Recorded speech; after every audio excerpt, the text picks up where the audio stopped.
Hello, dear students, let us continue the chapter. Traders, Kings, and Pilgrims. Since time immemorial, India had contacts with outside world through traders, conquerors, and missionaries. Indian products were traded to other countries for gold and silver. Traders often carried these goods through sea and land. As traders journeyed to these distant lands in caravans and ships, pilgrims often traveled with them due to safety reasons. Let us understand how Buddhism spread within and outside India.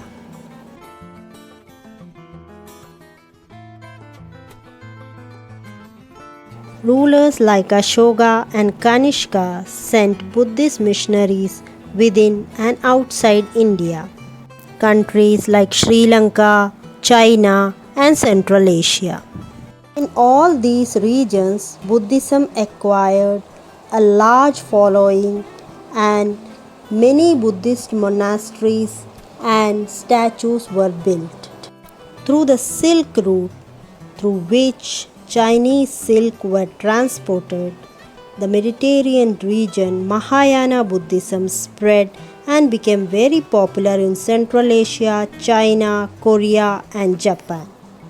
Theravada or older Buddhism spread and became popular in Southeast Asian regions of Sri Lanka, Myanmar, Thailand, Indonesia, etc.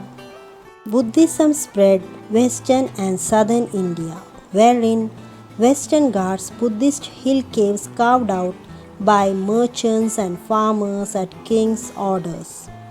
Buddhist monks resided in these caves. Buddhist Sangha members traveled within and outside India to spread Buddhism. Even non-Sangha Buddhist members called Upasakas helped in spreading Buddhism.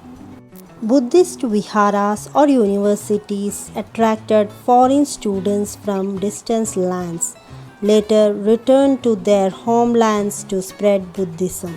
Chinese Buddhist pilgrims like Faxian, Xuanzang, and Aizing visited India to study Buddhist texts, meet Buddhist scholars, and then carried them back to China. They wrote accounts of their journeys to India. The beginning of Bhakti. In the early centuries in Christian era, when Buddhism was spreading to other parts of the world, the worship of deities such as Shiva, Vishnu, and Durga began getting importance in India. According to the idea of bhakti, if deity was worshipped with a pure heart, the deity will appear in any form to devotee he desired, so that deity could be thought of as human being, lion, or a tree. Bhakti could be followed by anyone, man, woman, rich, poor, high caste, or low caste.